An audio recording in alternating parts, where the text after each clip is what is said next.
Salve família Coxa Branca, estamos colocando no ar mais uma edição da TV Coxanautas, programa de número 35. Hoje trazendo de fato um torcedor de arquibancada, Gerson Lima com a gente, além dos nossos conhecidos parceiros, né, Marcelo Carneiro e Ricardo Honório. Hoje sem a presença do nosso Renato de Barba, que foi salgar o corpinho na praia. Portanto, não hoje temos... a gente vai ter que se virar para o almoço. Não temos o quadro gastronomia, mas temos um torcedor convidado, o primeiro, na verdade, um torcedor de arquibancada. Gerson Lima, muito obrigado por ter vindo, é um prazer receber você aqui com a gente. Obrigado, Sérgio, obrigado, Ricardo, Marcelo, pelo convite.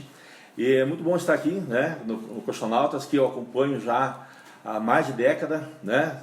Há mais de década, né? Já desde 2007, aí eu sou cadastrado, mas já tinha antes, né? Que antes não tinha o sistema de cadastro, né? Os comentários começaram a surgir depois, né? Então, realmente é uma satisfação poder estar aqui, conhecendo vocês pessoalmente, né? Dando uma tietada aí. Legal. Seja bem-vindo, muito obrigado. Obrigado. Aceito o nosso convite. Aos três, Gerson Lima, Marcelo Carneiro e Ricardo Honório. Estamos aí no programa de hoje, programa 35, repercutindo o resultado de uma derrota que é muito mais que um sapo entalado na garganta, né? Um Atletiba, uma derrota é sempre ruim, num Atletiba é pior ainda. O que dizer desse jogo, Ricardo Honório, começando por você? O que se viu nesse contra Pereira? Primeiro assim, que pode ajudar a gente. O que eu vi ontem, para mim ficou a impressão, vou resumir numa frase: o Curitiba com seu time A, mas com cara de time de Série C. Série C, não estou falando em Série B. Teve enorme dificuldade para enfrentar o time de aspirantes do Atlético. Eu estava conversando com o Gerson antes do programa começar, que ele falou: não, mas esse time do Atlético é cara de time B. Eu falei: não, o time B está também no time titular, porque tem várias reservas que não estão jogando nem nesse time de aspirantes. É verdade. Então, assim, o que eu posso te dizer do jogo ontem? O Curitiba está tendo enormes dificuldades de armação ofensiva. Isso já é histórico no Curitiba. Você não está dizendo, na verdade, e aí você novidade. E aí você, assim, porque o que eu penso? O sistema defensivo, apesar da falha do Benítez ontem, que largou o Ederson, a falha do Benítez ontem foi muito parecida com aquela falha do Roberto Carlos, acho que na Copa de 2006, se não me engano, contra a França. Lembra que ele foi uma chuteira e largou o Henry, né? O Henry. Isso. O Benítez ontem é a mesma coisa. Se você olhar no lance do gol, o Benítez olha para cima, o Ederson atrás dele. E se o Benítez encosta no Ederson, ou no Ederson, ele não faria no lance do gol, você está falando? No lance do gol. Então, assim, aliás, por falar em lance do gol, você acha que foi uma falta infantil?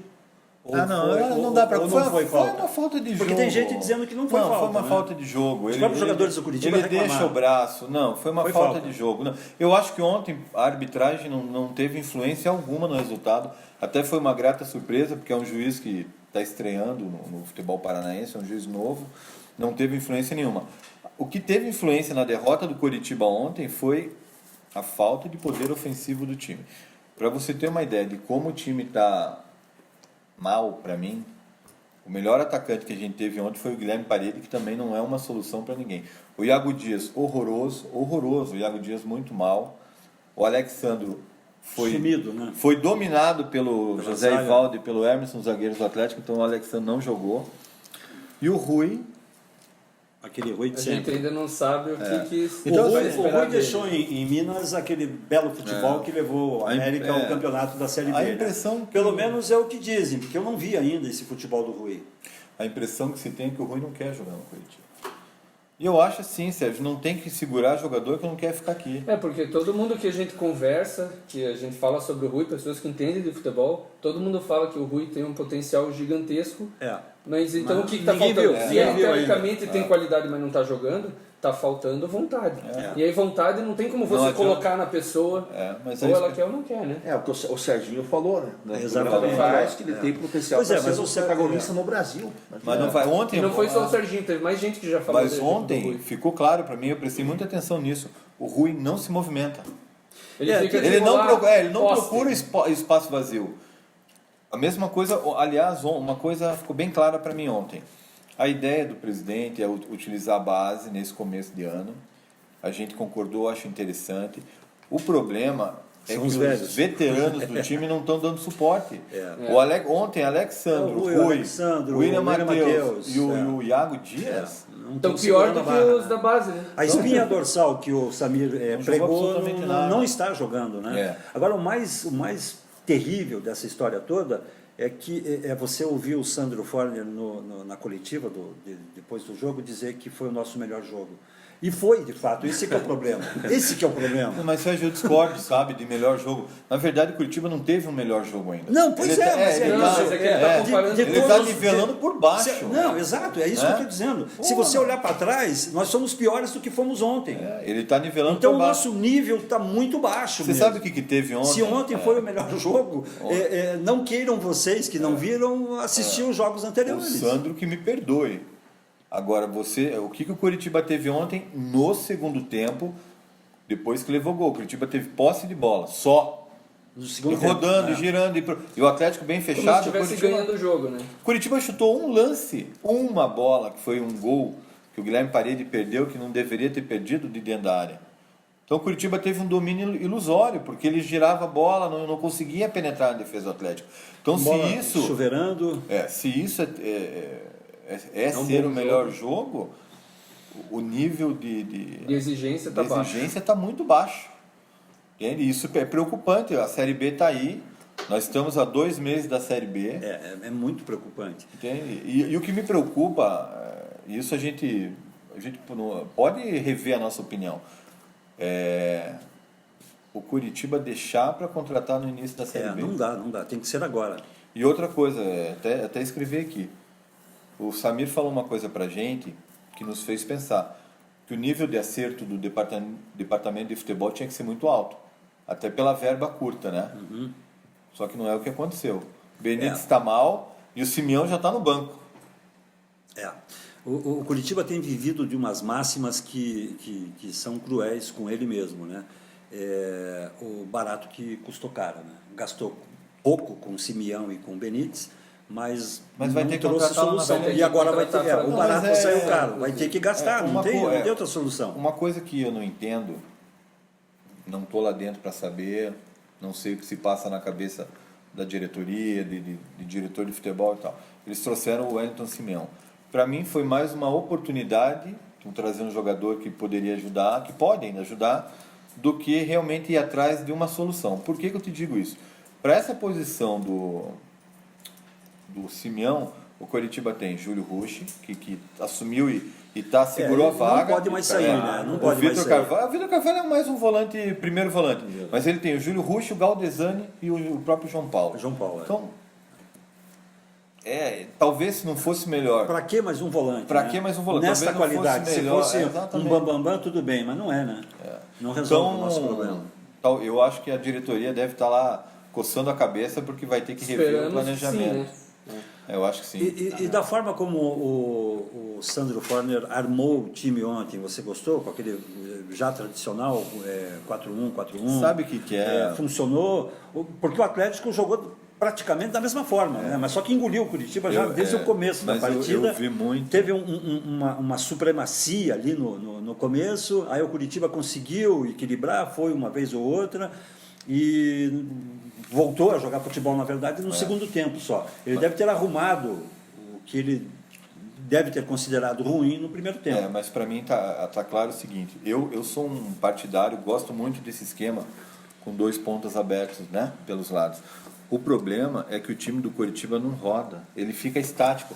O Iago estático na direita, o Guilherme Paredes estático na esquerda, o Rui não se movimentava, ou seja, esquema nenhum vai dar certo se os jogadores ficarem parados. Aí é a iniciativa do jogador. Do jogador. Né? Tem que ter eu acho que o Sandro jogador de Pebolim, né? Exatamente, fica parado.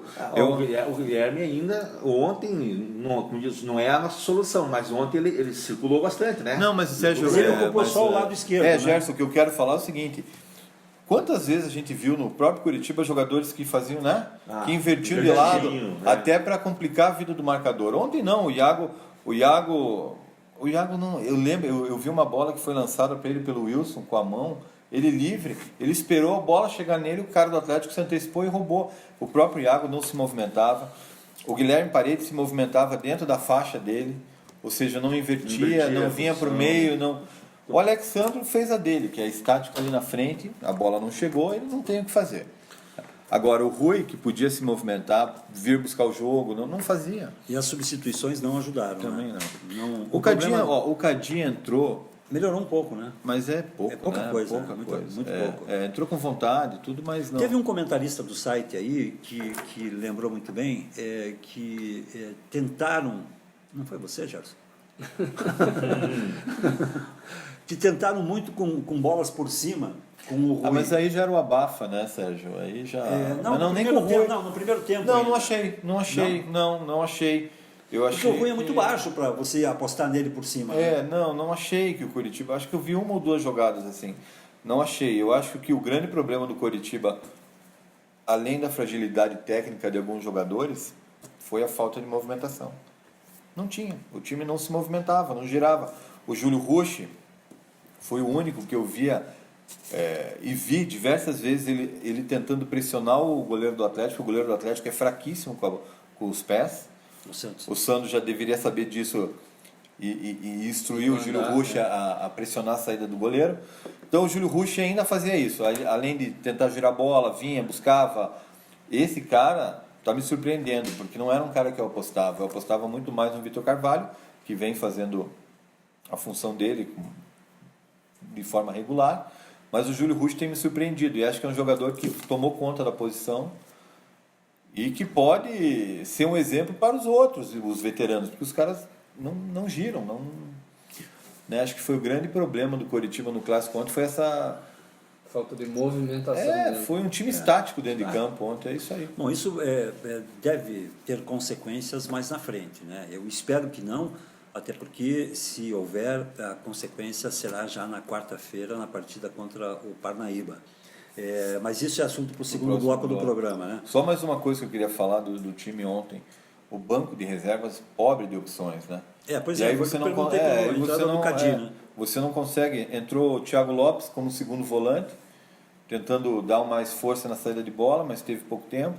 O Cadi, que é um carregador de bola e tem um bom arremate fora da área, mas não o Evandro ali não seria uma melhor solução no lugar do Alexandre? O Evandro, aliás, não seria a segunda, não deveria ser pelo menos? Porque a gente não viu o Evandro jogar ainda esse ano. Não seria uma melhor opção como uma segunda opção de quando não tem o Kleber? Mas aí o técnico não vai preterir um cara experiente como o Alexandre. Mas não está funcionando, né? Não, mas, Sérgio, na rodada passada, na retrasada, ele fez gol da vitória. Né? Gol meio esquisito, né? Mas foi um gol. Mas foi um gol bonito. Foi a primeira vitória. Agora, ontem a bola novamente não chegou para ele.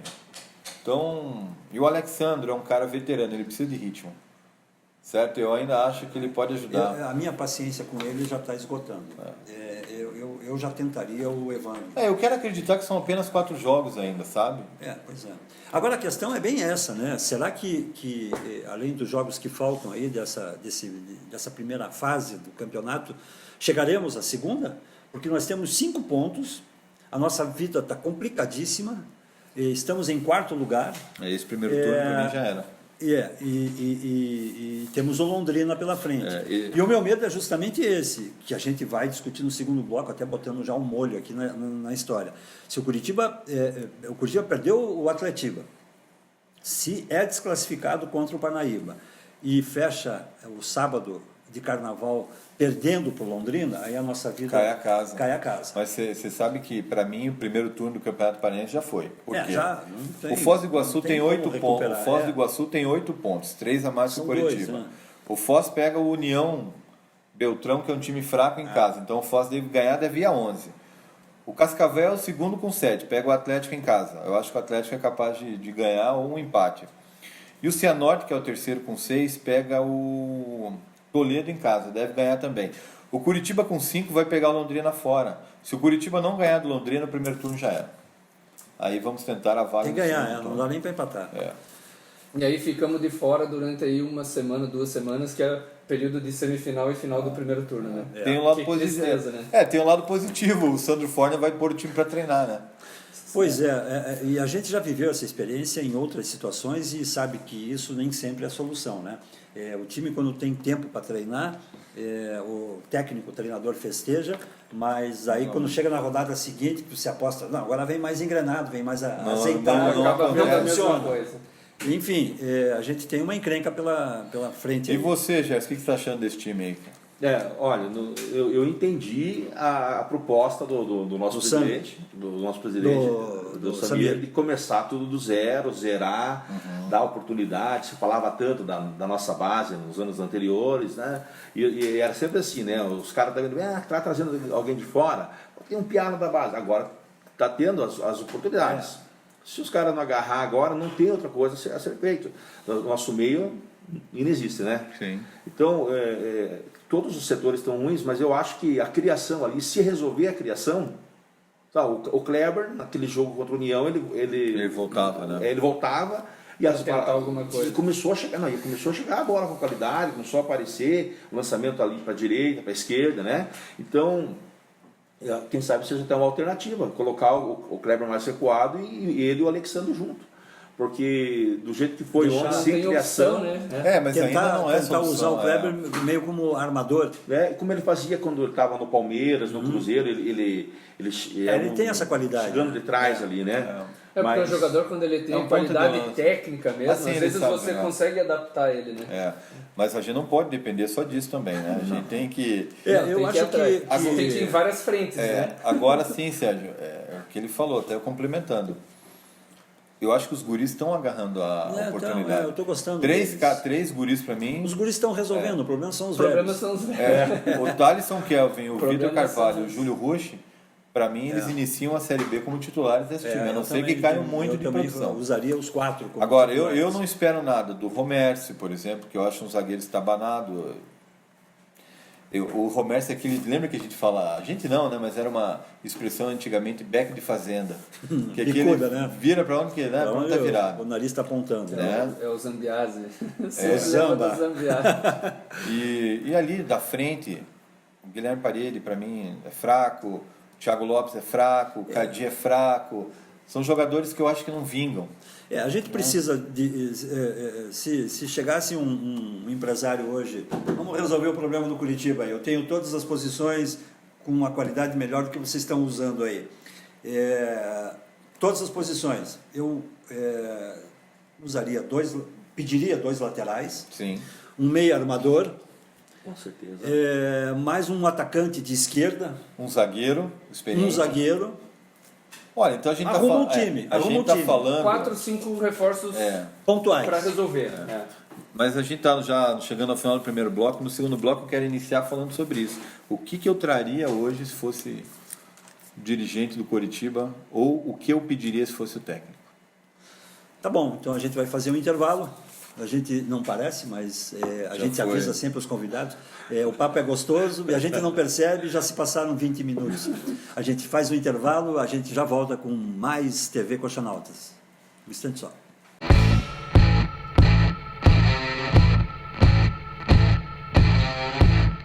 Estamos de volta com a TV Coxanautas, neste segundo bloco, chamando Ricardo Honório para arrematar o assunto do primeiro bloco, das contratações pontuais que precisamos. É mais ou menos aquilo que a gente dizia no primeiro bloco, Honório? Eu vejo sim, Sérgio. O que eu traria hoje? Um lateral direito, porque o Benítez está mal, muito mal, e ele pode até evoluir durante a temporada, mas ainda precisa de um cara para disputar a posição com ele. Um lateral esquerdo, pelo mesmo motivo, o William Matheus está mal. Está mal, e dos dois... um não apoia e o outro, quando apoia, tá mal, né? Não apoia. Tem o Léo Andrade para um lado, o Marcos Moser para o outro, né? Mas eu acho que a gente não pode fazer experiência, né? Na Série B. Não dá para queimar, né? 2 meias, o Curitiba precisa de meias, de preferência meias rápidos, não só meias de armação, mas meias rápidos. Do estilo Rafinha, que joguem pelos lados do campo também, né? Que era o que a gente esperava do Ian Sassi, né? Ian Sassi, ele fez até aquele gol que ele marcou, quando ele se surpreendeu ali, veio de trás, deu contra o Sport, se não me engano, né? Sport, e não tá dando. E 2 atacantes. A gente não precisa de atacante de área, a gente precisa de atacante de beirada. Porque hoje a gente tem o Iago Dias, que está extremamente mal, E tem o Guilherme Parede que também está mal. Ainda está sendo o menos pior dele. É o menos ruim. Dentro das possibilidades dele, tá... Agora, uma coisa que me preocupa, e um zagueiro, desculpa, além do Alex Alves, mais um, de preferência um cara experiente. O clube está na surdina aí anunciando veladamente a vinda de um zagueiro. Ninguém sabe. Eu ouvi dizer que tem um zagueiro de nome vindo aí. Mas o que me preocupa mais nisso tudo é o seguinte.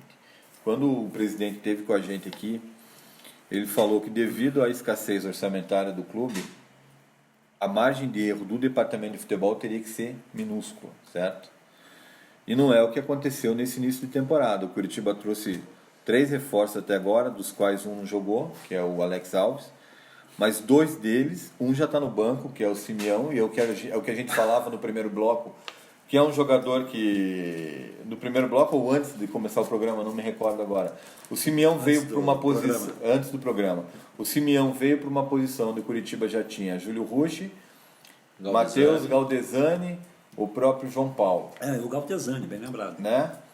Então o Simeão é uma contratação assim, que eu até gostei no começo, mas pelo que ele mostrou até agora, tanto que já está no banco. E o Benítez não está bem. Então o departamento de futebol não acertou até agora e isso precisa ser revisto.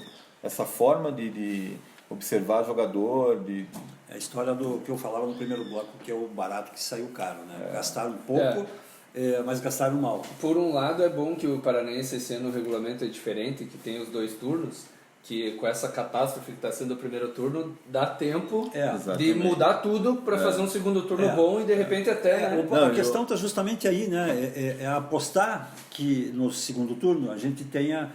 que a ficha caia e que as coisas comecem a melhorar. Não que que o Alexandro, que o William Matheus, que o Benítez passem, o Iago, o Parede, passem a jogar futebol finalmente. Essa esperança eu não tenho mais. Mais difícil. Eu não tenho mais. Eu tinha com o Ian Sassi, como a gente falava há pouco, tinha com o Benítez, achava que o Benítez ia funcionar. Eu também achava. Achei que o Simeão ia também trazer alguma coisa para o meio de campo. Mas não deu. Por outro lado, a gente também não pode achar que está tudo errado, né? Não, claro. São 4 jogos apenas. A pressão da torcida do Curitiba, porque eu até tenho lido aí nos comentários do Coxanautas, e ontem li nas redes sociais, que já chamando o presidente do pior presidente da história. Mas é muito cedo. Mas isso é do torcedor, né? Não tem... Essa turma aí é do Gerson, esse povo. Mas sabe, eu gosto de olhar de uma maneira mais otimista, né? E até olhando e tentando entender o plano de trabalho dele, que está disponível. Está coerente com o discurso que ele falou. Está disponível, quem quiser dar uma olhada lá, e ele falou que vai bancar esse plano, né? Então, sem dinheiro, o que faz sem dinheiro? Eu estava lendo aí sobre o pessoal da Caixa, né? O pessoal da Caixa, nem os clubes estão estampando lá o patrocínio da Caixa, e a Caixa não renovou o contrato com ninguém. Esse dinheiro não chegou, não chega dinheiro, ele tem que economizar de um lado. Eu olhando de uma maneira otimista, né? Um torcedor bem otimista, eu digo assim, vai chegar no segundo turno, porque também, se for para montar o time no campeonato da Série B já, não dá. Eu acho que o segundo turno é onde vai começar realmente a entrar os reforços. Foi o que eu imaginei no começo do ano, que assim, tinha que reduzir o ano. Ao invés de pagar 12 meses de salário para um time caro, a estratégia deles, vamos bancar aí o começo, mesmo que os resultados não venham, e daí lá por março, assim a gente começa, porque daí pelo menos o primeiro trimestre sobra um pouco de dinheiro para concentrar. É arriscado, né? Mas por isso que o departamento de futebol precisa ser mais efetivo nas contratações. As contratações que já fizeram... A diferença é que nos anos anteriores o Curitiba trazia lá 10, 12 jogadores no começo da temporada. Então o gasto com os erros eram maiores. Esse ano pelo menos o gasto com os erros estão sendo menores. O ano passado a gente começou bem o campeonato, né? O ano anterior, 2016, começamos mal e com uma penca de jogadores, né? Daí você acaba contratando 2 times, ainda rescindindo o contrato. Em anos anteriores caras, a gente pagar salário. O problema é que a gente já sabia, né? Treinador, que alguns caras não funcionariam, como Filigrana, por exemplo.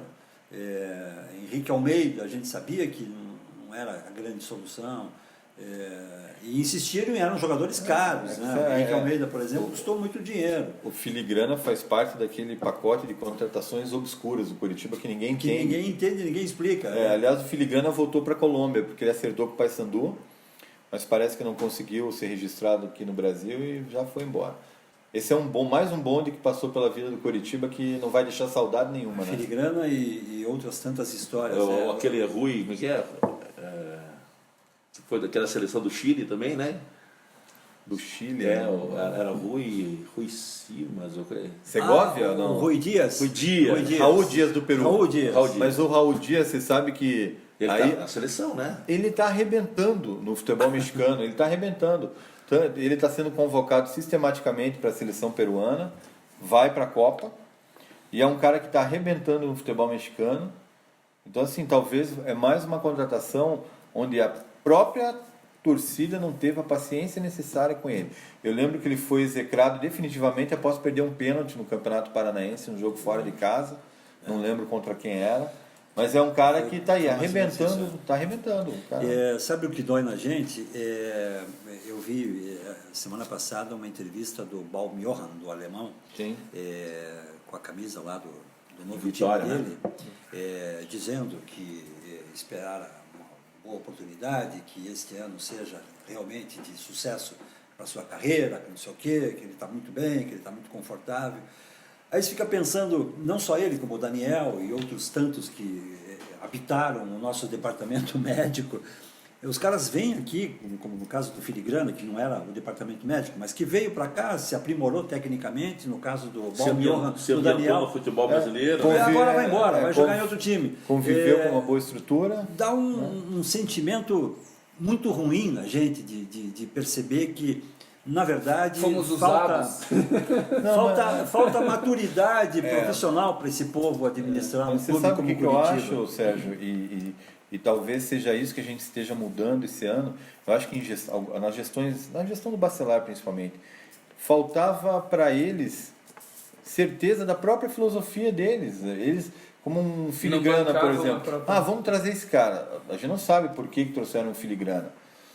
Mas então, se trouxeram, vamos aproveitar mais, vamos pôr para jogar. O próprio Baumjohann, o Marcelo Oliveira não gostava do cara, não colocava o cara para jogar. Foi aproveitar o cara depois de muito tempo. E o pouquinho que ele jogou, ele até jogou bem, assim, poderia ter mais oportunidade. Aquela primeira jogada ali que ele pega e olha para o lado e joga para a esquerda ali, o cara... Já a torcida já... Nossa, esse nosso nós precisávamos de um cara assim, né? Não sei se ele ia ter continuidade, mas que a gente precisa de um cara que realmente assuma essa questão de armar, de criar, fazer algo diferente. Nós somos previsíveis, os caras colocar uma linha de 4 ali no meio, acabou a gente. Mas você sabe que essa questão de jogada diferente, ontem teve um lance curioso no Clássico, que é aí que a gente vê a qualidade técnica do Rui. Que qualidade técnica ele tem. Ele recebeu uma bola no meio campo, acho que foi jogada pelo Wilson, uma bola rápida. O jogador do Atlético tentou antecipar, ele só deu um tapa por cima do jogador do Atlético. Só que o cara fez o cara deu um chute nele e levou o cartão amarelo. Mas então, ali você vê a qualidade técnica. Mas parece que o cara tem preguiça de jogar bola. Né? Porque não vai. Segundo o Serginho, como bem lembrou aqui o Gerson, o problema do Rui é o terceiro tempo. Né? Mas não sei, agora... Espero que não. Agora temos aí Londrina.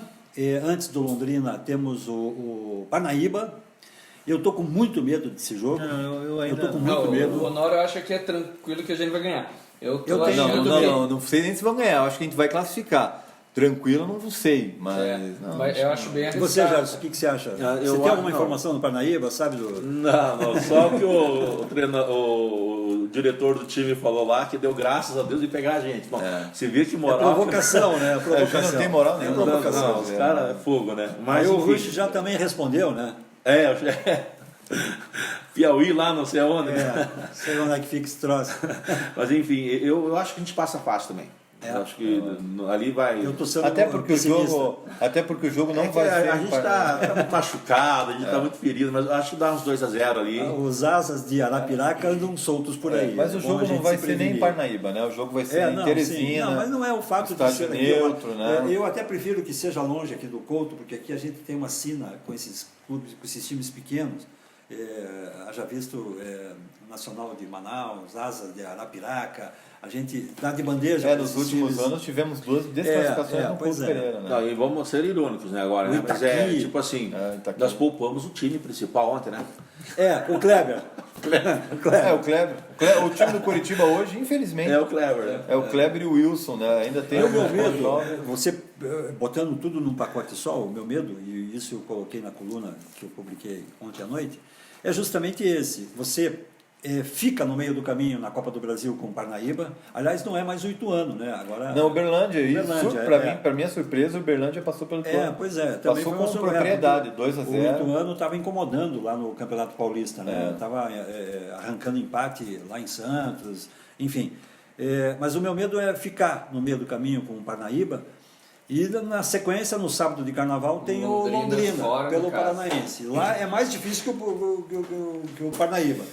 E aí está estabelecida a confusão, aí virou um boné velho. Você sabe o que eu penso desse jogo Londrina é o seguinte, pra mim, a gente passa pelo Parnaíba, e aí eu acho que o Curitiba meio que largou esse primeiro turno do Campeonato Paranaense depois da derrota de ontem. Então a tendência é que contra o Londrina o Curitiba vá com meio time reserva, por exemplo. E daí, porque sim, a classificação nesse primeiro turno já está muito difícil, até pela tabela dos outros clubes, né? Isso a gente vendo pelo lado teórico, talvez na prática não se confirme. Mas eu acho que a gente passa pelo Parnaíba e fica no Londrina. Não vai para frente. Acho que vão largar esse primeiro turno, o que não está errado, o que está de acordo. Porque tem mais um jogo só depois, né, do Londrina. O Toledo também fora de casa. Uma classificação pela Copa do Brasil, vencendo ou empatando lá com o Parnaíba, é uma água fria na fervura. Isso, dá uma tranquilizada, pelo menos passou para a segunda etapa. Depende da maneira que for, né, Sérgio? Também, tomar sufoco, ou roubado, ou não, enfim.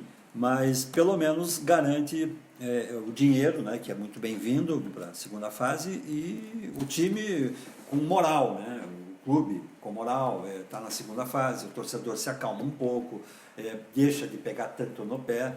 Mas é a rodada seguinte para a confusão se estabelecer de novo. E esse sobe e desce, essa gangorra que o Curitiba anda ultimamente é que está complicando.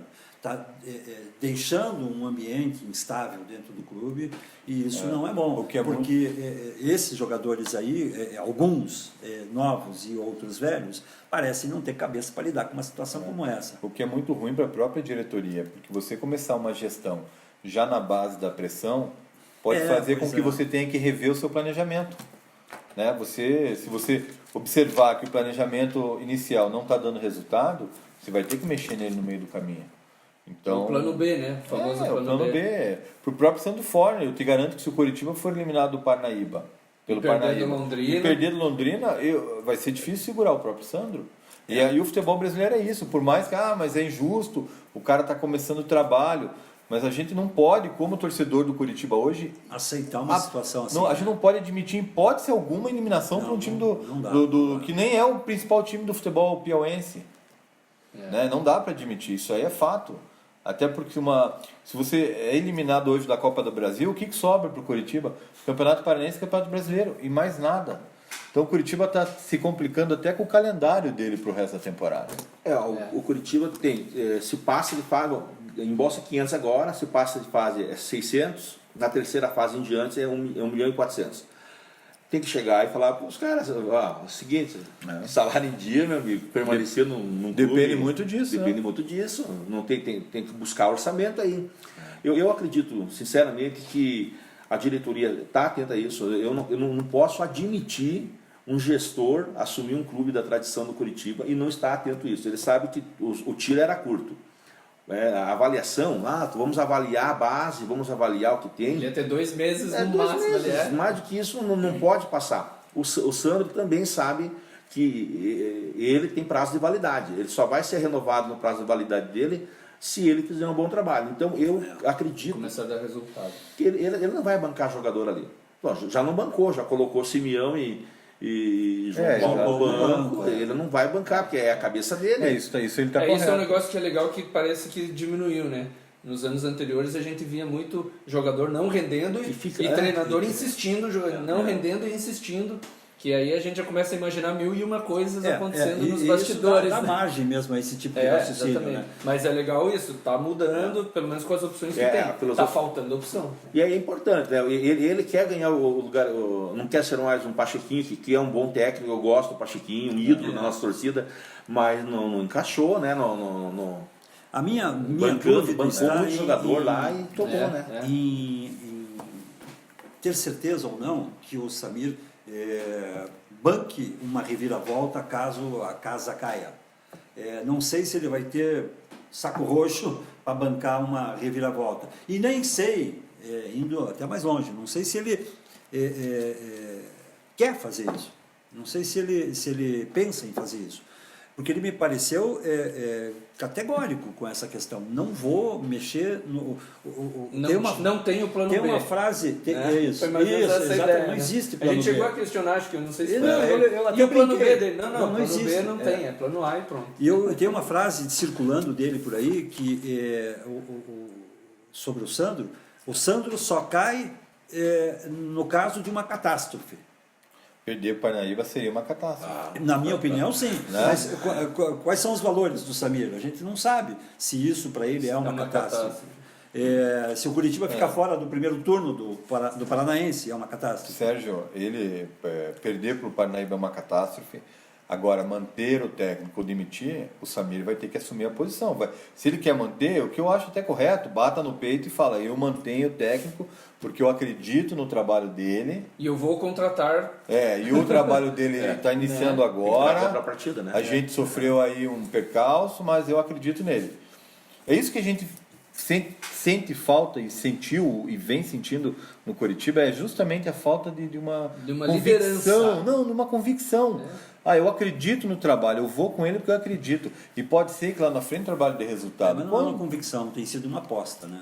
O Sandro... Não, talvez não. Do Samir. Não, mas talvez não. O projeto dele é uma aposta, né? Assim, pelo menos para nós torcedores. Talvez para eles lá dentro, se eles têm convicção do que eles estão fazendo. Eu gostaria muito de saber o que é que eles estão pensando, o que é que eles conversam nessas situações.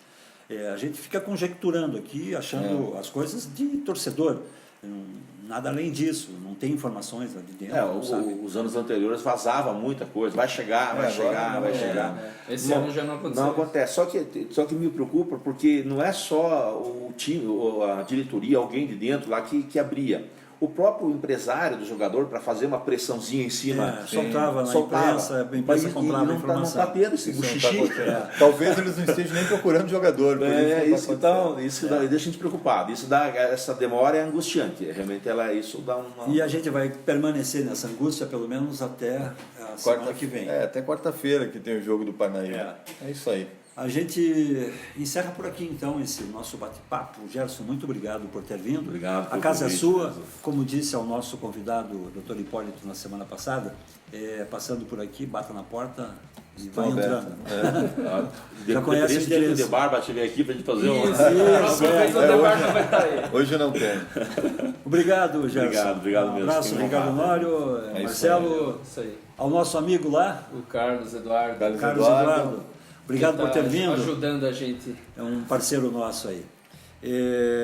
Nos vemos na semana que vem com uma nova edição, já repercutindo a Copa do Brasil e o Curitiba no Paranaense. A gente se vê por aqui. Um abraço. Até lá.